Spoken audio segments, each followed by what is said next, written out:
कुंभ, जो कि भारत की संस्कृति, एकता, अखंडता का प्रतीक है, जहाँ पे हजारों लाखों लोग आते हैं, जहाँ उन्हें कोई भी कास्ट से, रंग से, रूप से कोई जज नहीं करता, जहाँ हजारों करोड़ों लोग आते हैं, एक ऐसी गैदरिंग बनाते हैं जहाँ पे लोग एक दूसरे की आस्था का सम्मान करते हैं। यहाँ पे हजारों करोड़ों लोग देश से ही नहीं बल्कि विदेश से भी आते हैं, एक दूसरे की आस्था का सम्मान करते हैं, एक दूसरे की आस्था को अपनाते हैं। कुंभ, जो कि हर तरह से साइंस को टक्कर देता है, ये एक वीडियो में एक्सप्लेन करने वाला टॉपिक नहीं है, क्योंकि ये प्रथा हमारे 100-200 साल पुरानी नहीं, हजारों करोड़ों साल पुरानी है। इसका उल्लेख हमें भागवत में मिलता है, विष्णु पुराण में मिलता है और महाभारत जैसे महाकाव्यों में मिलता है।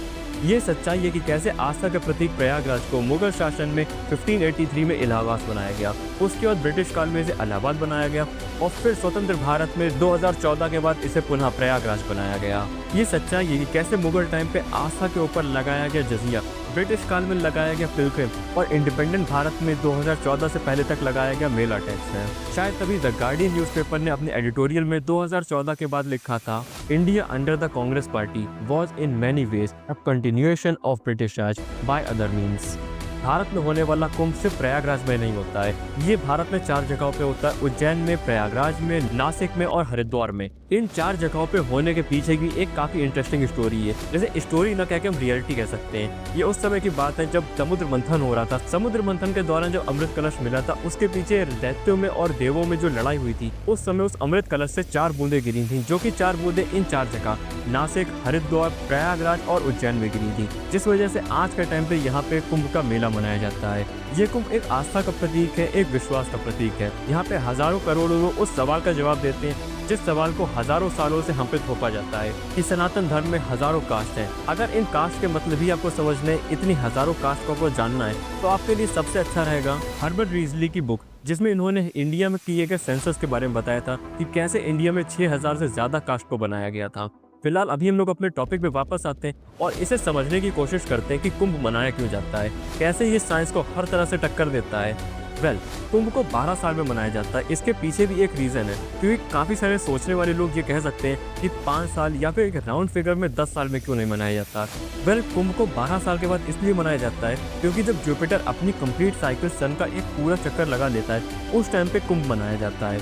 अब इसमें एक और सवाल आता है कि सिर्फ जुपिटर ही क्यों? तो जुपिटर की ग्रेविटी इतनी ज्यादा स्ट्रॉन्ग होने की वजह से अर्थ की तरफ आने वाले कोई भी एस्ट्रॉइड, मीटियोर को जुपिटर अपनी तरफ खींच लेता है और अर्थ की रक्षा करता है।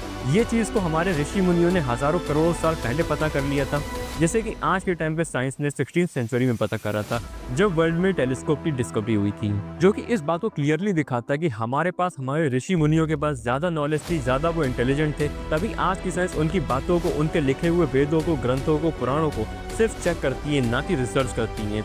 उसमें अपने नामों से चीज़ों को ऐड ऑन करती हैं, हमारी की गई रिसर्चों को रीचेक करती हैं। और यही वो समय था जब भारत सोने की चिड़िया कहलाता था। कोई भी इंसान, कोई भी देश तभी वेल्दी हो सकता है जब उसके पास कोई ऐसी चीज़ हो जो कि दुनिया चाहती हो।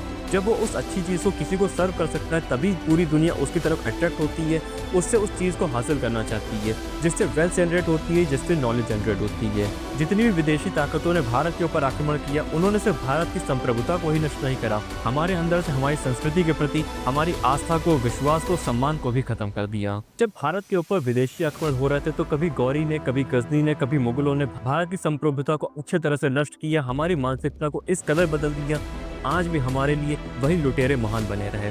फिर 1583 में जब अकबर अपने शासन की चरम सीमा पे था, तब प्रयागराज, जो कि हमारी आस्था का प्रतीक है, इसके नाम को बदल करके इलाहाबाद रखा गया। इसका जिक्र हमें अबू फजल, जो कि अकबर के कमांडर थे, उनकी बुक आईने अकबरी में भी देखने को मिलता है। इसके अलावा इसका जिक्र हमें मुंतख्वाब उल तवारिक में भी देखने को मिलता है। ब्रिटिशर्स हो या मुगल हो, सबने इस देश को खूब अच्छी तरह से लूटा है, पर कोई भी अपने ध्यान को प्रयागराज से दूर नहीं रख, फिर चाहे वो ब्रिटिश ऑफिसर विलियम जोन्स हो या जेम्स मील हो।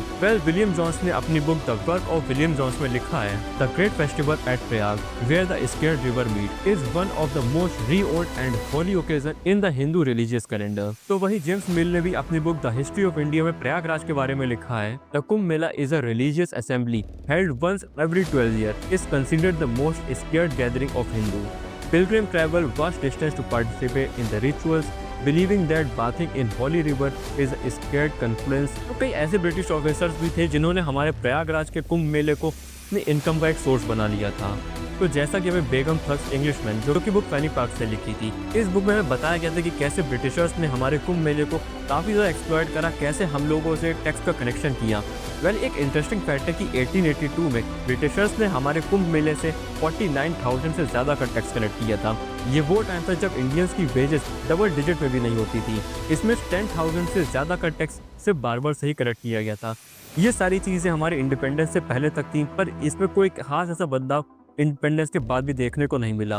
भारत को अंग्रेजी तंत्र से आज़ादी तो मिल गई थी, पर अंग्रेजी मानसिकता से आज़ादी नहीं मिल पाई। 1989 की ये बात है, जिस समय कुंभ मेला चल रहा था। उस टाइम पे भारत में मेला टैक्स इस तरह से लगाया गया था कि कुंभ की भीड़ को संभालने के लिए, सैनिटाइजेशन के लिए, वहाँ पे सिक्योरिटी प्रोवाइड करवाने के लिए बस और ट्रेन की टिकट के प्राइसेस को बढ़ा दिया गया था। ये एक तरह से डिस्क्रिमिनेशन था भारतीयों के साथ, सनातनियों के साथ, क्योंकि एक तरफ एक धर्म को मानने वालों से आप मेला टैक्स ले रहे हैं, वहीं दूसरी तरफ दूसरे धर्म को मानने वालों को आप सब्सिडी दे रहे हैं। शायद तभी द गार्डियन न्यूज़पेपर ने अपने एडिटोरियल में 2014 के बाद भारतीय जनता पार्टी की जीत के बाद ये लिखा था, Narendra Modi's victory in the election marks the end of long era in which the structure of power did not differ greatly from those through which Britain ruled the subcontinent. India under the Congress Party was in many ways a continuation of British Raj by other means. 2014 के बाद Bharatiya Janata party की भारी जीत के बाद भारत से मेला tax को खत्म किया गया। तो 2025 में, जो कि इस साल महाकुंभ है, जो कि हर 144 साल के बाद पड़ता है, इस महाकुंभ की अपनी खासियत है, इस महाकुंभ की अपनी प्रभुता है, जिसको देखने के लिए लाखों करोड़ों श्रद्धालु न कि सिर्फ भारत से बल्कि पूरे दुनिया से, पूरे विश्व से यहाँ आए हैं। हम तो इसकी प्रभुता को, इसकी वैभवता को देखने जरूर जाएंगे और आशा रखते हैं कि आप भी यहाँ जरूर आएंगे, क्योंकि ये अवसर हमारे जीवन में सिर्फ एक ही बार आएगा। तो चलिए फिर मिलते हैं महाकुंभ में।